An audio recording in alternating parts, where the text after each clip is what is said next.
मालकीन साहेब माघारी फिरा. नानासाहेबांनी बघितलं तर माझा जीव घेत्याल. काही नाही होणार दिग्या काका, चला तुम्ही.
शांत हो, काही होणार नाही, काही नाही होणार. डॉक्टर आहेत ना ताई? शांत. घाबरायचं काही कारण नाही. जरा वेळात शुद्धीतही येईल. आऊ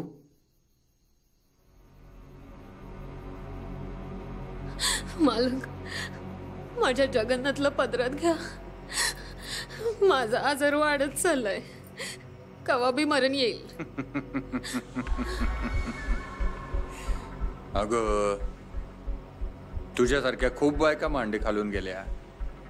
आता काय सगळ्यांची पोरं सांभाळत बसू? मालक, हात जोडते. हे जी मालक. काढ रे यांना बाहेर. वय मालक. आणि परत वाड्याची पायरी चढाल तर याद राखा, मालक. पोरं सांभाळा. मालक. ए ओ बाहेर. नाथाची आई नानासाहेबांच्या शेतावर काम करायची. नाथा खूप लहान असतानाच गेली बिचारी. मग नाथाचा सांभाळ तुझ्या आईनेच केला. नानासाहेबांच्या भीतीने ताईला नाथाला कधीच वाड्यावर आणता आला नाही. मग त्याने नाथाची व्यवस्था वाड्याच्या बाहेर केली आणि नाथा शेतावर काम करायला लागला. खरं तर नानासाहेब गेल्यानंतर नाथा वाड्यावर येऊ शकला असता, पण नाथाने वाड्यात कधीच पाऊल ठेवलं नाही. मी नाथाला नेहमी घालून पाडून बोललो. त्याला हे सत्य माहीत असून सुद्धा तो मला कधीच उलटून नाही बोलला.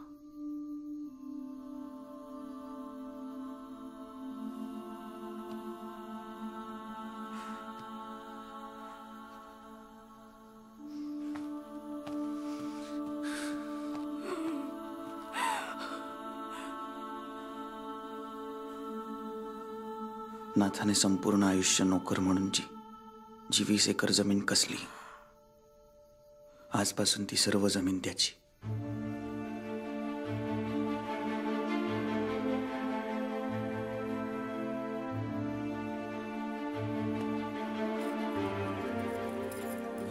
माफ करा मला.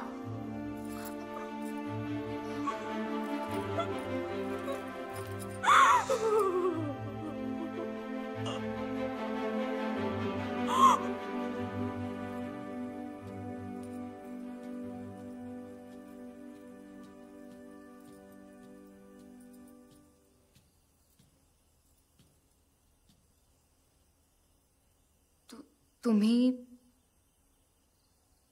ठीक आहात ना?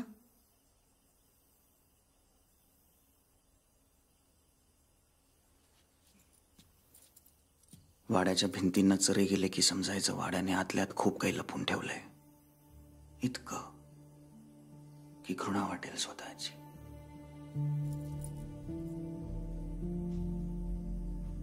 लहानपणापासून अख्खं गाव मला घाबरायचं. मला वाटायचं काय रुबाब आहे माझा. मग कळलं, अरे हे तर घाबरतात मला.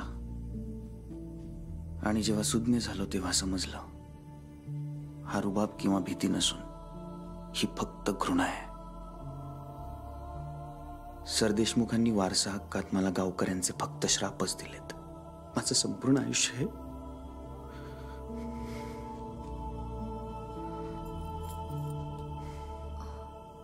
बोला, करा मन मोकळं.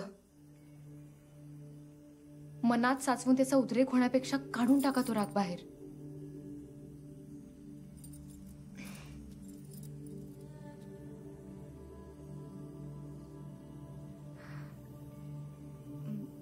मी एवढंच सांगेन की भूतकाळ बदलणं आपल्या हातात नाहीये, पण आपण भविष्य बदलू शकतो, तेही वर्तमानाचा हात धरून.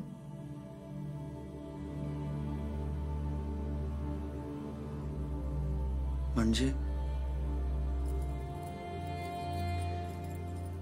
जी जमीन नाथाभाऊ कसत होते तीच जमीन त्यांना देऊन असं काय वेगळं केलं तुम्ही?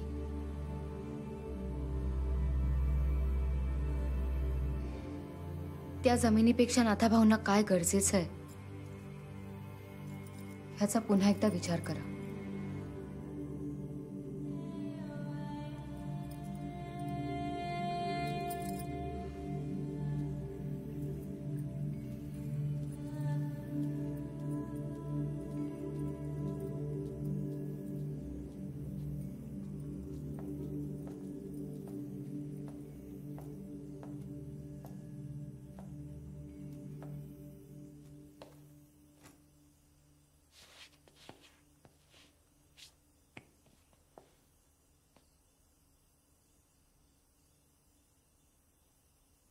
तिच्यासमोर व्यक्त व्हावंसं वाटलं तर तुला चुकीचा विचार करतोयस तू. चुकीचा की बरोबर या पंदात मी पडत नाही, आणि तूही पडू नकोस राव. तुझ्या पूर्वजांच्या पापांचं ओझं तू का वाहतोयस?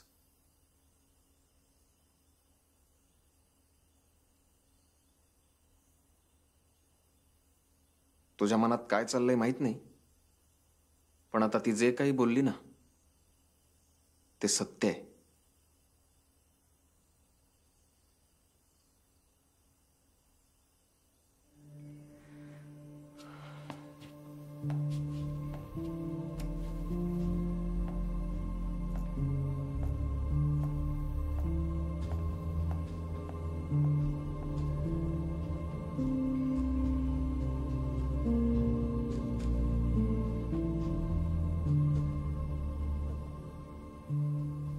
अच्छा अच्छा अच्छा, म्हणजे त्या भूतानी जगन्नाथाला मारण्याचा प्रयत्न केला आणि रावसाहेबांनी त्याला वाचवलं.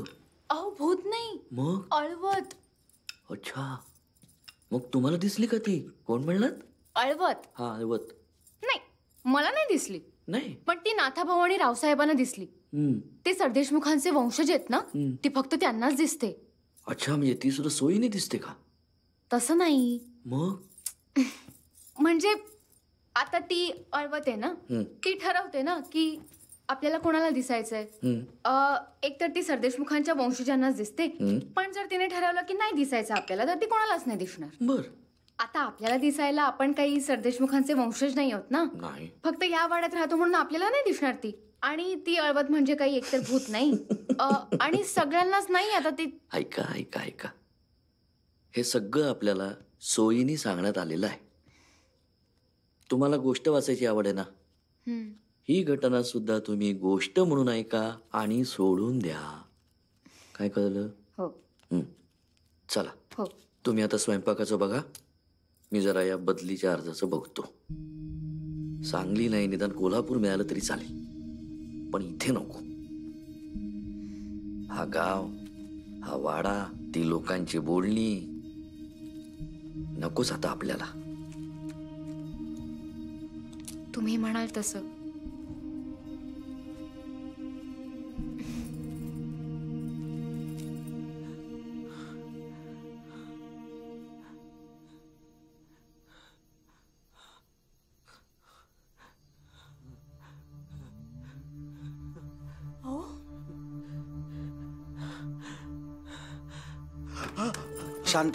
शांत व्हा सर देशमुख. शांत व्हा.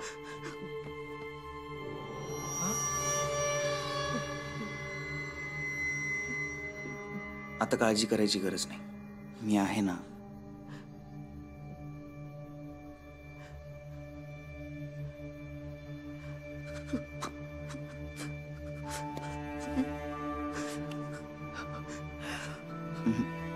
आता हात नाही जोडायचे.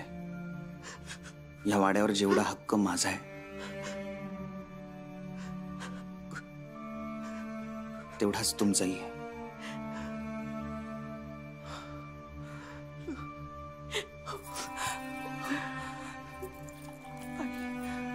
घे पाणी घे.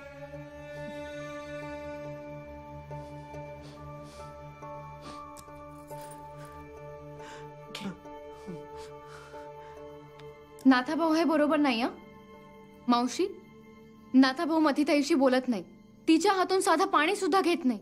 तुम्हाला हे माहित असून सुद्धा तुम्ही त्यांना काही बोलत नाही. हे चुकीचं नाहीये का?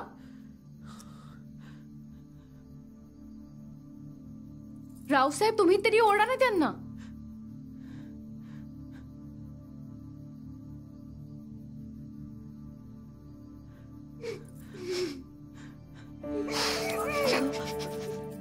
ताई, ताई, ताई, अगं.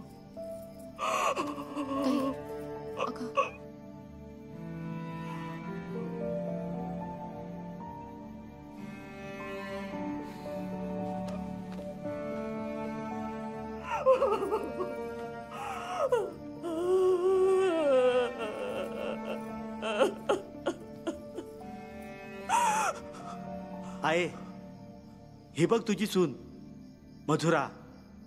नानासाहेबांनी कालच आमचं लग्न लावून दिलं. नानासाहेब कसंही असो, त्यांनी त्यांचं कर्तव्य निभावलं. तुला काळजी होती ना तुझ्या जगन्नाथाचं कसं होणार. हे बघ, माझा पण संसार सुरू झालाय. ही नानासाहेबांच्या वाड्यात काम करते आणि मी शेतात. पण आता मी परत वाड्यावर काम नाही करणार. वेडी आहेस का? काम म्हणून नाही, कर्तव्य म्हणून जायचं वाड्यात. काय झालं? ए मथुरा, का होतं तुला? अगं ए मथुरा, मथुरा, ए का होतं तुला? का होतंय? थांब, मी पाणी आणतो, तुला बरं वाटेल. खाण्यात काहीतरी उलट जुलट गेलं असेल. पाणी पी, तुला बरं वाटेल. हे घे पाणी पी. हा हे घे. आणि अचानक उलट्या का होत आहेत त्या पण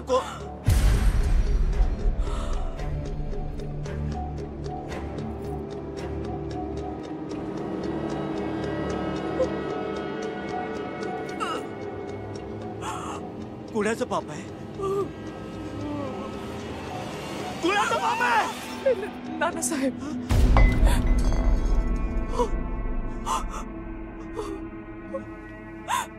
आओ आओ ऐका, खरंच मी काय नाही केलं. माझी काही चूक नाही. त्याने जबरदस्ती केली माझ्यावर. मी तरी काय कर. मी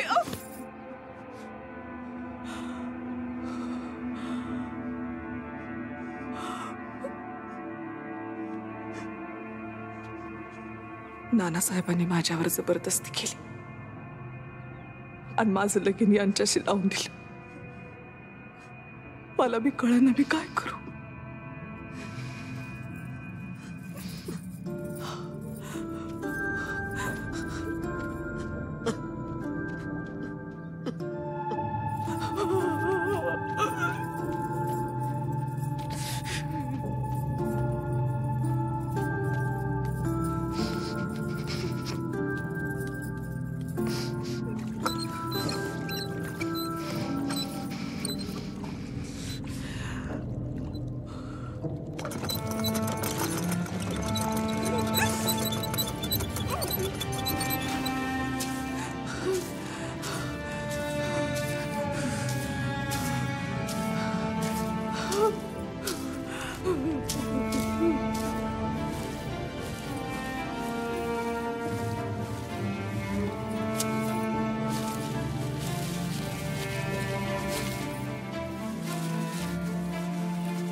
सुद्धा आली तेव्हा तळीच्या बाहेर पडले होते, शांत.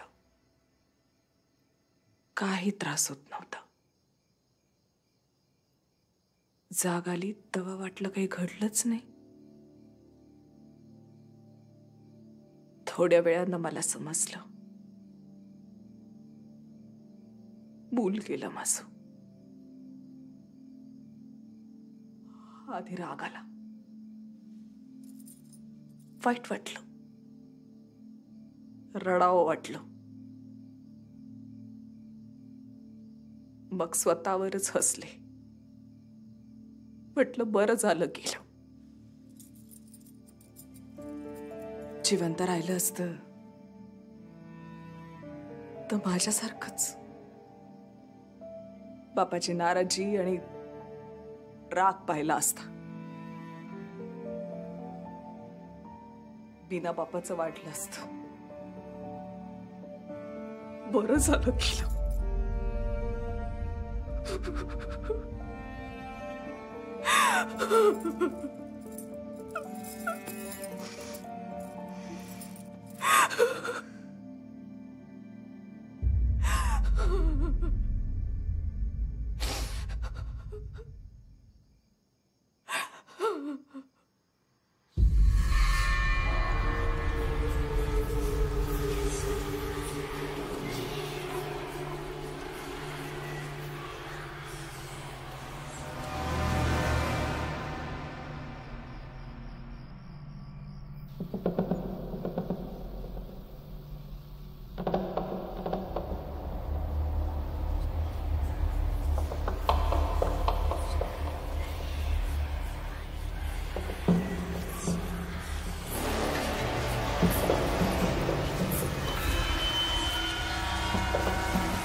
छोटे मालक, अहो याची काय गरज होती?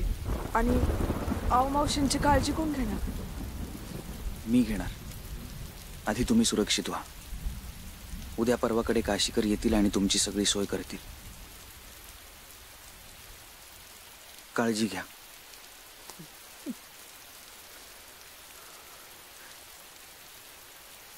नाथा, मला कोणीतरी सांगितलं होतं, आपण भूतकाळ बदलू शकत नाही पण भविष्य बदलू शकतो, तेही वर्तमानाचा हात धरून.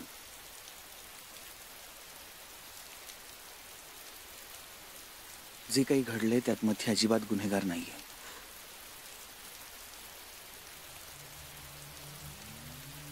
त्यामुळे सगळा राग, तिरस्कार इथेच या गावात सोडून जा. एक सुंदर नवीन आयुष्य सुरू कर. प्रत्येकाला दुसरी संधी नाही मिळत नाथा.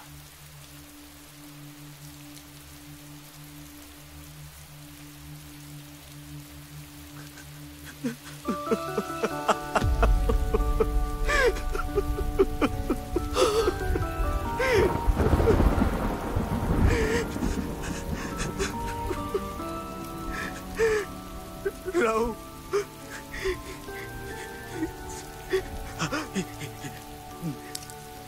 अरे नाथा,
सूर्य तर पूर्वेलाच उगवलाय रे. बरं वाटलं. पहिल्यांदाच तुला असं शेतात काम करताना बघून बरं वाटलं. रावसाहेब सरदेशमुख जमीनदार नाही तर शेतकरी वाटतोय. गावकऱ्यांनी तुझं हे रूप बघायला पाहिजे. नाही, मला नाही परवा कोणाची. मी हे सगळं माझ्यासाठी करतोय. आता नाथा सरदेशमुख असून गेली कित्येक वर्ष इथे राबत होताच की. आता तो नाही म्हटल्यावरती ही जबाबदारी माझी. कुटुंब यालाच तर म्हणतात ना.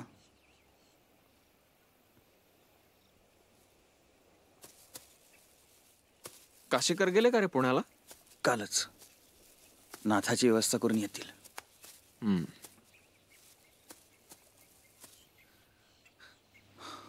लक्ष्मण सापडला का रे? नाही ना. तो कुठे गायब झालाय ना कोणालाच काही ठाऊक नाहीये. पण त्याच्याबद्दल गावात अनेक भाकड कथा येतात.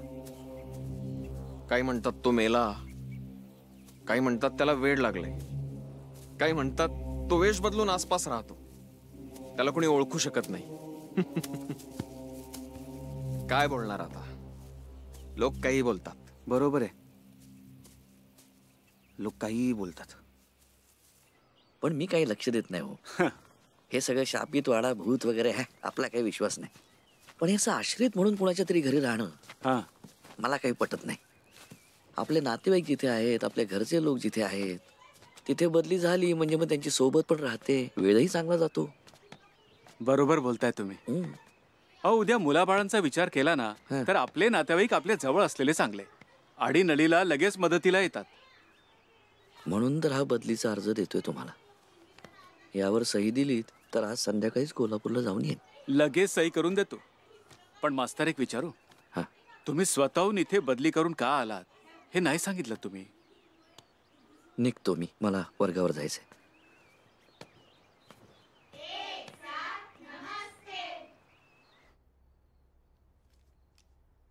काय विलक्षण चीज आहे ही. आजोबांनी आईला भेट दिली होती. विलायती आहे, लांब पल्ल्याची. सगळं कसं लख्ख दिसतंय. पण काही कळत नाहीये. काळ्या मातीत तांदूळ पडल्यासारखे वाटतायत. तो जो उजव्या हाताला अगदी वर दिसतोय ना, तांबूस रंगाचा, तो मंगळ आहे. अय्या. त्याच्या थोडं खाली पाहिलं तर पांढरी शुभ्र शुक्राची चांदणी आहे. आणि त्याच्याच डाव्या हाताला चंद्र आहे. कमाल आहे. लांबून एवढा पांढरा शुभ्र दिसणारा चंद्र जवळून किती डागाळलेला आणि वाईट दिसतो नाही. काही गोष्टी दुरूनच चांगल्या दिसतात. आमच्या वाड्यासारख्या. आमचा वाडा भव्य, देखणा, राजबिंडा. पण जवळ आल्याशिवाय त्याच्यावरचे डाग, ओरखडे आणि त्याच्यातली ती काळी कुट्ट तळी दिसायची नाही. त्या तळीवरची भयानक सावली दिसायची नाही.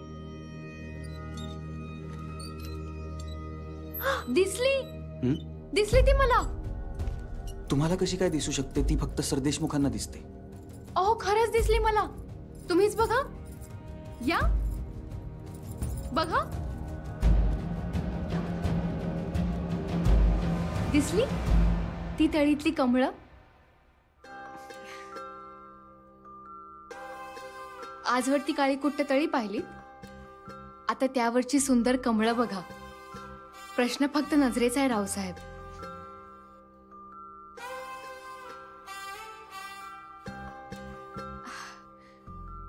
हसत जा तुम्ही, छान दिसता. आणि एक सांगू, आतली बातमी आहे. सरकारने अजून हसण्यावर कर नाही लावलाय.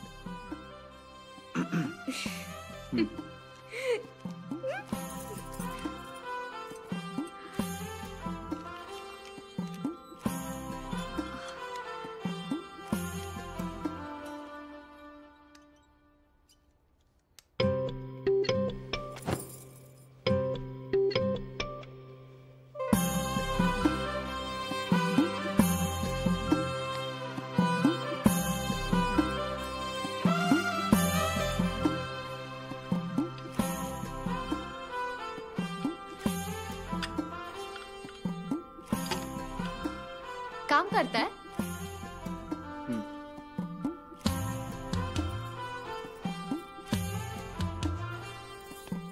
कधी कधी वाटतं मी सुद्धा शिक्षण पूर्ण करावं आणि एक छानशी नोकरी करावी.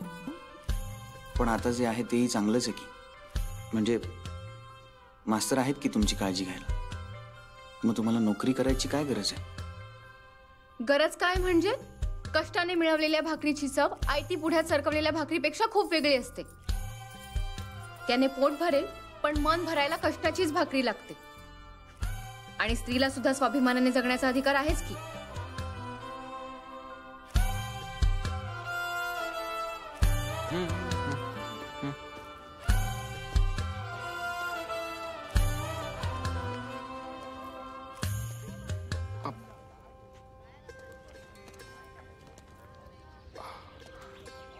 अचानक एवढा बदल?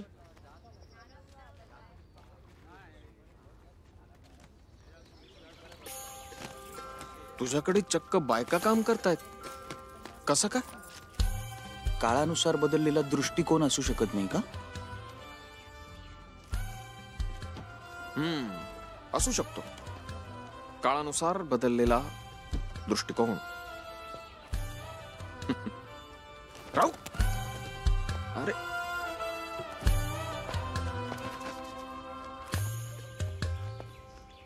माझं तुमच्यावर प्रेम आहे हे असं सांगायची काही गरज नव्हती. मुक्तासाठी किती नवीन होतं सगळं. ह्या चूक प्रभाकरचीच आहे.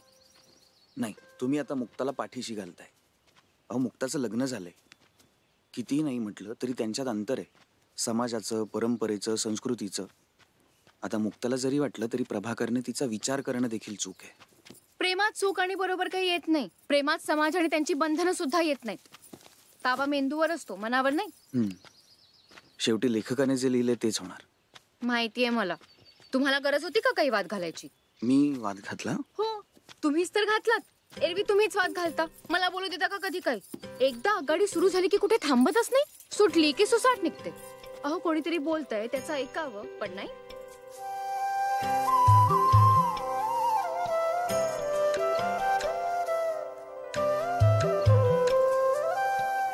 फुलते खेकळी अन येतो तिथे सुगंध. फुलते खेकळी अन येतो तिथे सुगंध. जुळती असेही काही, जुळती असेही काही, जुळती असेही काही हळवे ऋणानुबंध. फुलते खेकळी अन येतो तिथे सुगंध. फुलते खेकळी अन येतो तिथे सुगंध.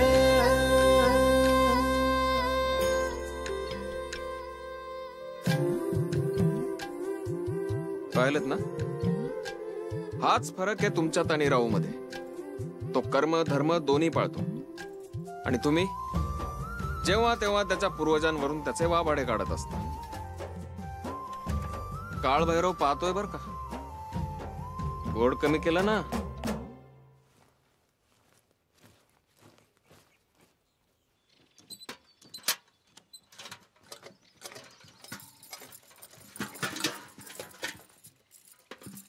अलवार भावनांचा, अलवार भावनांचा रुजतो असा जिव्हाळा. शब्दाविनाच कळतो इथला तिथे उमाळा.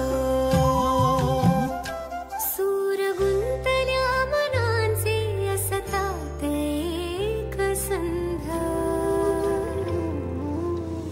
जुळती असेही काही, जुळती असेही काही, जुळती असेही काही हळवी ऋणानुबंध.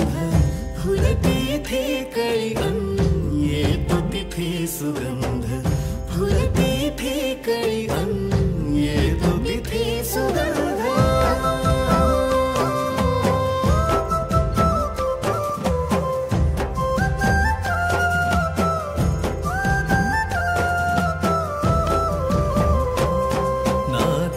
असेच जाला, नाते असेच जाला कुठलेच नाव नाही. जणू वाट सोबतीची मुक्काम ठाव नाही. जीवाना कुठले अबोल छंद जुळती असेही काही जुळती असेही काही जुळती असेही काही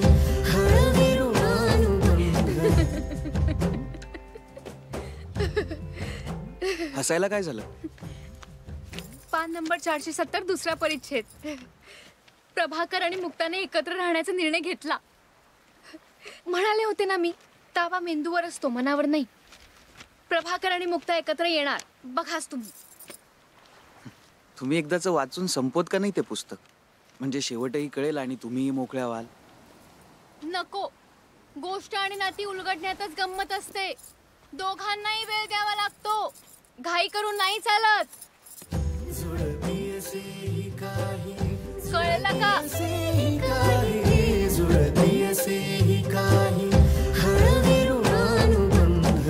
फुलते थे कळी अन येतो तिथे सुगंध फुलते थे कळी अन येतो तिथे सुगंध.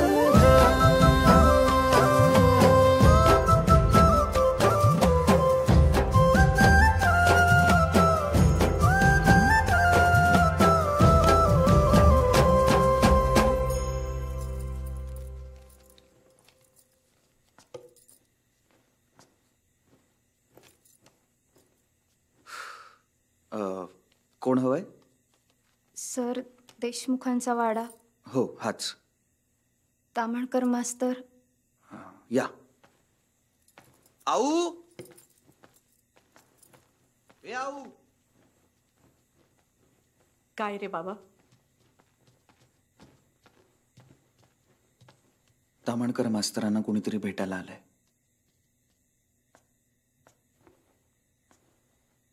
कोण ग पोरी तू? जानकी.